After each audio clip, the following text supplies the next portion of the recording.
Don't risk it, they'll think you're being inconsiderate. Look at their expression, a slight grin has faded from their face. It's your job to shape their facial canvas into a prepossessing facade. Propose a hint of humor. Add a pinch of self-notion in order to decline any uneasiness. Don't show your anxiety. They'll spill all their views of you through texts and conversations until they turn against you. Instead, apologize. It's the safe way out of a Stygian abyss full of unpleasant encounters and trickles of tears. Apologize to hide from the rawness of my sentiments together with my strapping passion for them.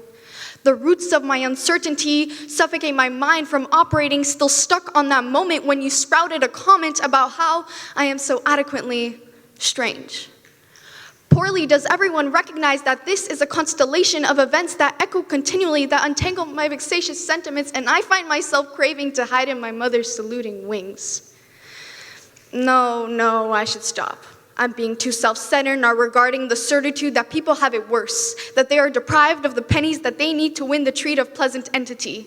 My apologies, I'm sorry that the texture of our existence isn't as silky and brimful of solace as mine is on this singularly rejoicing day. I'm sorry that I'm eating too slowly. It seems that my stomach is filled with distress. While I agonize about how you stood still beside me as I hastened to find my books in my locker, while I pondered the question of what you thought of my appalling lack of organization, and I'm sorry for that too. Forgive my eccentric laughter that I can't seem to modify. It appears that it only emerges whenever dopamine reveals herself and intoxicating her until my mind is stuffed with shame. I'm sorry that I'm apologizing for apologizing. In fact, I'm sorry for not disqualifying myself from this vicious game of social survival.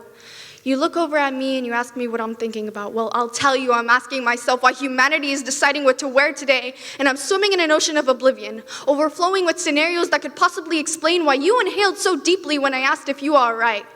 Because I'm not.